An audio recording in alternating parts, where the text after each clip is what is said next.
Kung bago ka lang sa channel na to at isa kang true-blooded Aldab Nation na nagmamahal po kila Maine Mendoza at Alden Richards, tama po ang channel na pinuntahan mo, kaya consider na kitang bagong subscriber. Vacation niya kasi by this year, marami tayong expected na profit. Yes! And thank you lagi. Thank you sa inyo.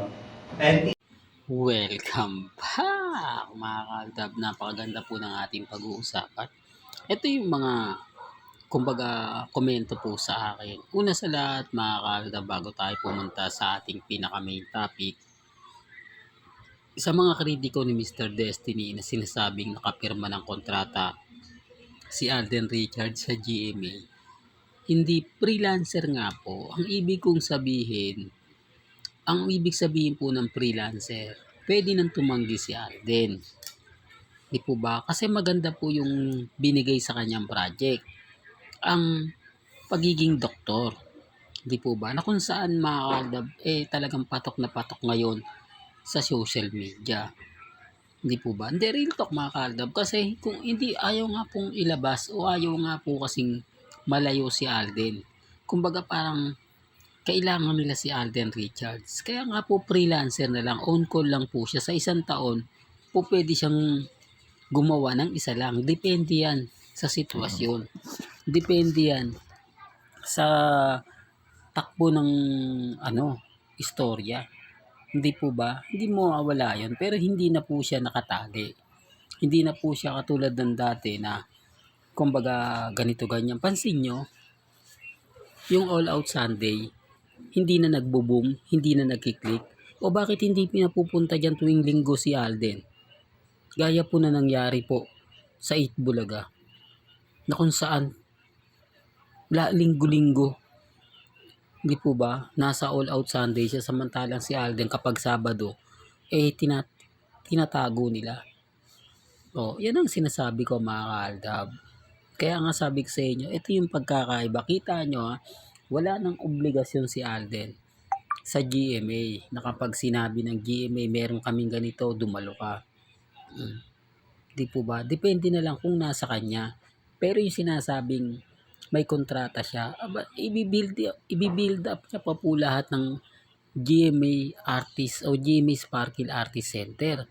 Kasi ang dami po niyang artista galing po sa ABS-CBN. Dati-dati di po ba meron pa po siyang kumbaga yung press con, di po ba, dahil siya nga po yung naging mentor. Siya nga po yung isa sa mga inaasahan. Di po ba nagkaroon pa nga po siya ng konting mensahe. Bakit ngayon wala na? Ang laki na po ng pinagbago. Hindi niyo pa po ba napupuna yun at nakikita at napapansin?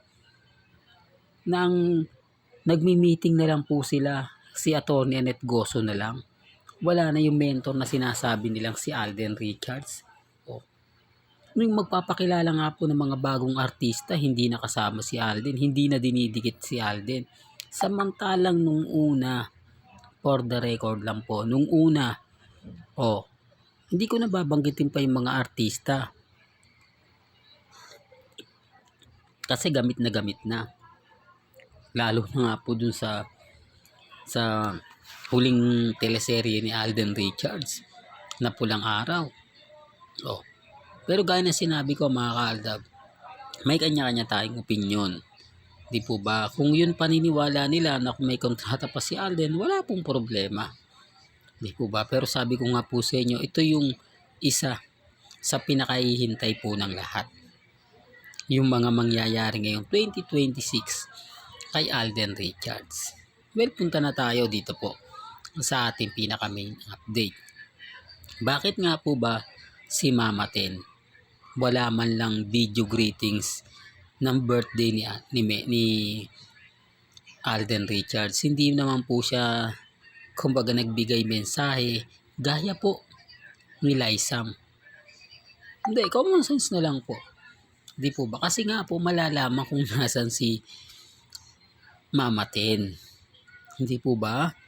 Alam kasi ng mga, o hindi po kasi alam ng iba sa malalapit kay Mama Ten, yung bagay-bagay po about sa Aldab, kasi si Mama Ten na po talaga yung tipong nagtatago na ng sikreto. Siya na po kasi yung tagabantay, siya na po kasi yung nag-aalaga. Oops, issue na naman yan. Mr. Destiny, alam mo kaya ka nababash eh. Kaya ka na pag-iinitan ng mga taong galit na galit sa'yo. Tapos sasabihin nila wala na raw daw pong Aldab. Konti na lang. Marami pong Aldab, for the record lang po, baka hindi po nila alam. Kaya lang po, tahimik lang po sila. Sila po yung sinasabi kong silent Aldab Nation na pwede pong sumabog anumang oras. Pwede pong pumutok na sa isang, para siyang bulkan na nagbabaga na hinihintay na lang po ang revelasyon ni Mengay ngayon 2026, na kung saan tatapusin na nga po ang Sarsuela, na kung saan nga po mga Aldab aamin na, di po ba? At yung kasal serye tuluyan na nga pong mabubuwag. Yan po mga Aldab, talagang pinakahihintay natin. Kung hindi man ngayon, ilang buwan, darating at darating. Ramdam na po ito lalo na nga po ng pamilya Mendoza. Mapapansin nyo sa mga video mga Aldab na parang may mali, parang hindi ito yung dapat na ilalabas nila ngayon 2026. Pero pansin nyo, parang inedit lang. Pero gaya sinabi ko, wala pong pilitan. Di po ba? Hindi po tayo namimilit. Kung ano po yung paniniwala at pananaw nila, nire-respeto natin yan at ginagalang. Yun naman po yung kagandahan nyo. At dito naman po kay Mama Ten, ang dami pong komento. Baka sabihin nyo ako lang nakapansin. Baka sabihin nyo, ay hindi naman importante na yan kay Alden. Alam niya naman na ganito ganyan. Lahat po bumati kay Alden Richards. Maliban lang po kay Mama Ten. Kahit sabihin mo na sanggang dikit kayo, magkatabi kayo, iba pa rin po ang post sa social media. Iba pa rin po ang pagbibigay update sa kanyang Instagram, sa kanyang Facebook, sa kanyang Twitter, at sa kanyang TikTok. Yan po yung isa sa talagang pinakahihintay at inaabangan din po ng mga taong nagmamahal din po kay Mama Ten. Hindi po ba? Pero syempre, gaya ng paulit-ulit yung sinasabi, hindi po ako namimilit sa mga ayaw pong maniwala. Hanggang dito na lang po ang ating latest updates. Kaya kung gusto niyo pa po ng pinaka-latest at sariwang update, abay, tumutok lang po kayo dito po sa channel ni Mr. Destiny para updated kayo sa mga bago at sa mga latest na i-upload po natin maya-maya lang. Hanggang sa muli, salamat po sa panonood at pakikinig.